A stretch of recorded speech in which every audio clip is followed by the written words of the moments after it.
판사에게 말 잘해줄게.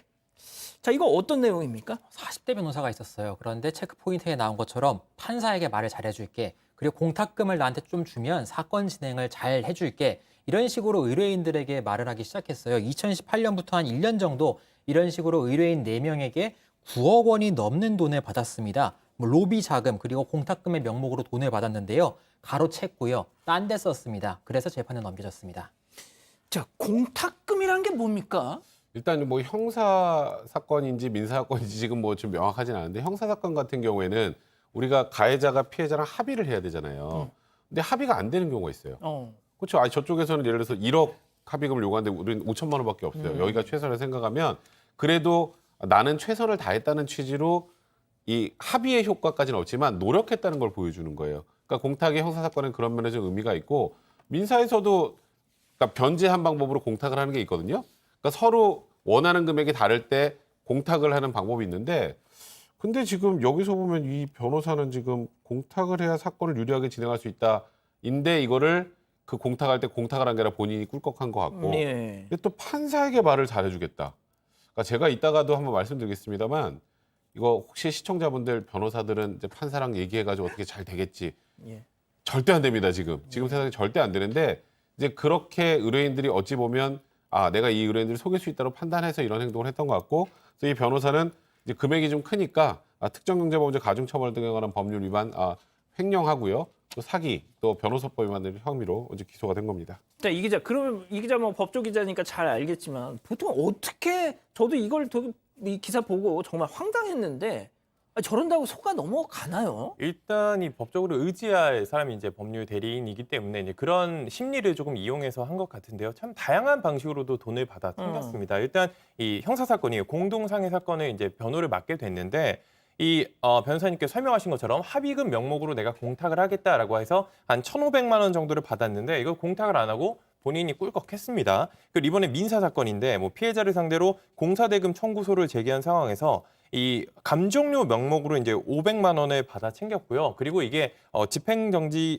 가집행이 돼 있었는데 가집행을 정지하기 위해서는 또 공탁금이 6억 원이나 필요하다 이렇게 말했어요. 근데 이거 역시 송금 받아서 본인이 공탁 안 하고 본인이 가지고 있다가 이것도 꿀꺽했습니다. 그리고 또 마지막으로 이 법원장에게 본인이 인사를 해야 된다. 이 담당 판사도 내가 봐야 되고 이 담당 업무를 보는 이 계장도 봐야 되기 때문에 내가 로비 자금이 필요하다. 이렇게 해서 3천만 원을 받아냈습니다. 근데 또 제가 이제 법원 출입하면서 이게 뭐 취재 과정에서 만난 이 판사, 이 재판관들 보면은 같이 일하던 동료도 딱 옷 벗고 나가서 변호사가 되는 순간 막 전화도 안 받고 그런 경우도 많더라고요. 그래서 사실 저런 식으로 내가 만나서 뭔가 인간적인 관계로 내가 이 사건을 해결해 줄 수 있을다라고 얘기하는 거는 사실 의심부터 하고 봐야 할 것 같습니다. 예. 자, 중요한 거 그러면 저렇게 피해자한테서 공갈을 쳐가지고 돈을 바짝 땡겼어요. 그 돈 어디다 쓴 겁니까? 자기 빚 갚는 데도 썼고요. 아이고. 일부는 도박에도 썼습니다. 스크린 도박. 경마 있죠. 경마를 하려고 도박장에 가서 돈을 탕진한 것으로 나타났어요. 일단 돈을 갚겠다는 주장도 하긴 했거든요. 그런데 실제로 갚은 금액이 피해액의 절반에도 못 미치는 것으로 조사됐습니다. 너무 안타까운 것이 어떤 분은 6억 원의 공탁금을 가집행을 막겠다는 명목으로 이렇게 줬는데 그 돈을 그대로 떼었거든요. 근데 그 돈은 전부 탕진됐습니다. 자, 교수님 이렇게 해가지고 이게 그 계속 끝까지 속일 수 있을 거라고 생각을 했을까요?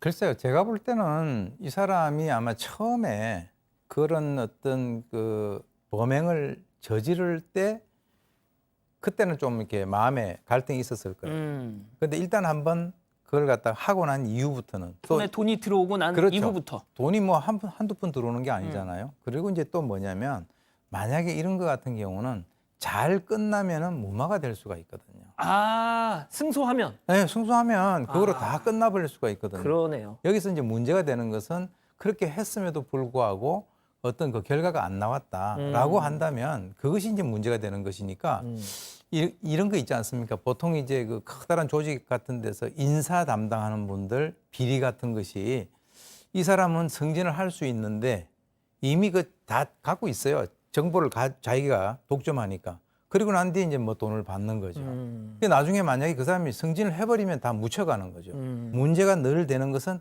승진이 안 됐을 안 됐을 때. 또 이 재판에서 이 졌을 어떤 때. 결실이 좋지 않을 때 그런 것이 이제 문제가 되는 거죠. 자, 그럼 여기서 우리 백성문 변호사님의 총평을 한번 들어보죠. 아, 네, 진짜 참 제가 변호사로 좀 부끄럽습니다. 예. 이런 걸 보면. 이 양반 모르시죠? 제가 모릅니다. 예, 예. 그런데 아까 조금 전에 오 교수님 말씀하셨습니다만 뭐 피해자랑 합의를 하기 위해서 한 1,500만 원 필요하다. 1,500원 없이 합의하면 1,500을 준 걸로 알 수 있죠. 근데 의뢰인은 가집행한데 공탁 6억 원 필요하다. 근데 가집행 됐어요. 6억을 안 넣었는데. 그리고 뭐 먹혔구나. 사실 딱 이렇게 생각하겠죠. 그러면 넘어갈 수도 있거든요. 근데 뭐가 하나 안 되면 줄줄이 다 걸려요.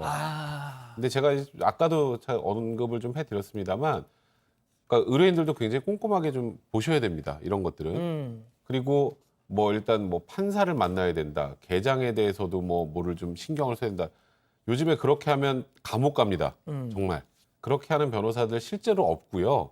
그런 명목으로 돈을 받는 건 말 그대로 잘 되면 꿀꺽, 안 되면 그렇게 했는데도 안 됐다라고 보통 어물쩍 넘어가려는 사람들이 있으니까요.